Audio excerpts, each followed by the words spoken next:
Good afternoon, Martin County. We're here with Superintendent of Schools, Mr. Michael Main, and Director of Assessment and Accountability, Mr. Daniel Moore, to talk about the 2022-2023 school grades that were released a little bit earlier this afternoon by the Florida Department of Education. So Superintendent Main and Mr. Moore are going to give you a little bit of insight into what the grades and the overall situation, the landscape looks like for Martin County. Yeah, so first of all, I want to congratulate all of our schools in the entire district for a fantastic job. We're really excited about this information and this data that we're getting ready to share with you. I'm happy to inform the entire audience that the Martin County School District had enough points to go from a B district to an A district. However, due to the statistical equivalency of the new grading, we did maintain our B, and I'm going to let Dan go into a little more detail as to why that is the case here in a little bit. But what is most important to let everyone know is that not only did we maintain our B status, but our state ranking in the state went from 27th to tied for 9th in the entire state out of 67 districts. So we are continuing our rise. We are moving towards the top to become that #1 school district. And already just in 1 year, we've been able to go from 27th to 9th. And I am super excited at the entire team for that progress. I want to highlight a couple of our elementary schools that really did a significant job in improving their overall student achievement.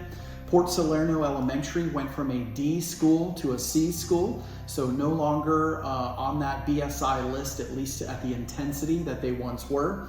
Hope Sound Elementary went from a C school to a B school. Pinewood Elementary went from a D to a C. Crystal Lake Elementary went from a C to an A, 2-letter grade increase in just a year's time. And the same is true for Felix A. Williams Elementary, from a C school to an A school in a year, and to Citrus Grove Elementary for getting their A back from a B to an A under the accountability standards. And that's over half of our schools increasing by a letter grade or more. And so all of our middle schools maintained their school grades, and our high schools all maintained, other than Jensen Beach High School, that had enough points again to be an A school, but due to that statistical equivalency maintained their B status. So I'm going to turn it over to Dan, who will go through a little more detail as to why that is the case. Thank you. Thank you, Superintendent. So statistical equivalence, as Superintendent mentioned, is the grading model that the DOE is using for the 22-23 baseline grades. And so what statistical equivalence is they're maintaining the same number of A's, B's, C's, D's, and F's for our schools and districts as we had in the 21-22 school year. This is a way of ensuring that it's equitable across the board and that no schools are unfairly punished or rewarded for the points earned under the new test. That being said, we saw improvements across the board at every level of school here in Martin County, and several of our schools, as Superintendent mentioned, far exceeded their performance under the old model and would have been ranked higher under that model. And so under the old model, 62% of points would have been an A for our district, and we landed at 66% of points. So we were 4% higher than we were previously. Just with the new statistical equivalence, the threshold's a little higher for total number of school grades. I think it's important to note that all of the hard work that the staff is doing is paying off. Last year, you received a new reading series, a research-based reading series. This year, received a new math series. Staff really dug in, and our teachers did an incredible job making sure that both of those series are being used with fidelity. You're making sure that you're following your pacing guides, your scope and sequence, and you're really looking at individual students and their data to make sure that the students are performing and growing.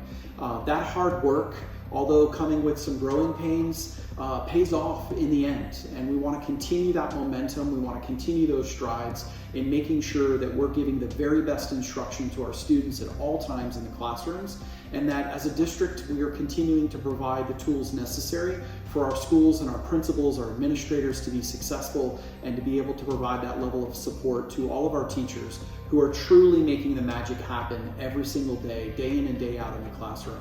And we could not have achieved these higher rankings and the movement of these schools by multiple grade levels at some schools without the work and dedication our teaching staff rolling up their sleeves and just really making sure that they are meeting students where they're at. Superintendent Main, you speak frequently about wanting us to become the top performing school district in the state, and then go on from that to become a beacon of educational excellence at the national level and even at the world level. What are the next steps that you see as being most important to get from 9th place up to number 1 and continue on? Yeah, I think for Reed right now, when you look at the data, we left some acceleration points on the table.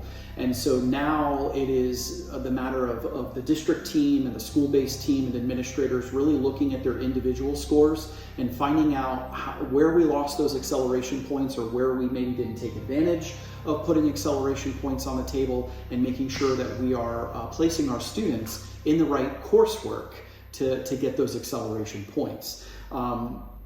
I think what we see is that it can be done, right? To go from 27th in the state to tied for 9th in the state just in 1 year's time means that if we continue to look at individual students, if we continue to make sure that instruction is individualized to meet the needs of every single child, making sure that we're pushing our students who are already high achieving through that enrichment opportunities and advanced level coursework, and we continue to look at our struggling learners to meet their needs and find out what it is that can motivate them to push themselves to achieve at those higher levels, we will see the extended growth that we need, to accelerate. And what's one takeaway that you would give to our parents and community members about what they should know or how they can support us in these efforts? I think anything you can do at home to make sure that you are reinforcing the homework that's coming home, making sure that your students are studying at night. If there's a need that your child has, please reach out to the school district, reach out to your child's school, connect with your teacher to find ways that we can provide tutoring opportunities for you. We have multiple ways that we can tutor, tutoring programs, after school extended learning, all ways that we can further enhance the students' learning beyond the regular school day. And so I would encourage you to just continue that open dialogue that you're having and having those crucial conversations at home with your students to keep pushing themselves, to keep putting their best foot forward. When we sit down to take these tests, they mean something. It's not just one more thing to do. It's to be taken seriously. It's what shows that all of the hard work that they're putting in throughout the year and their normal ways of study and learning is kind of like their paycheck, if you will, right? That's how they get paid off, is through those higher grades and through increased student achievement scores that are preparing them for college and career and life beyond the classroom when the time comes. The future looks bright for Martin County. Any parting message that you would want to send to our teachers, our support staff, our administrators who are the boots on the ground trying to take us to number 1? Yeah, I think just keep pushing, right? Just keep pushing. Don't let your foot off that accelerator. I know that everybody, the momentum was high at the beginning of the year. Teachers and staff were on fire to be better together and to move the district collectively forward as a whole. So my message to staff and to parents is just to keep believing. Keep believing in your students, keep believing in yourselves, keep pushing yourselves to achieve, because the sky's the limit for Martin County.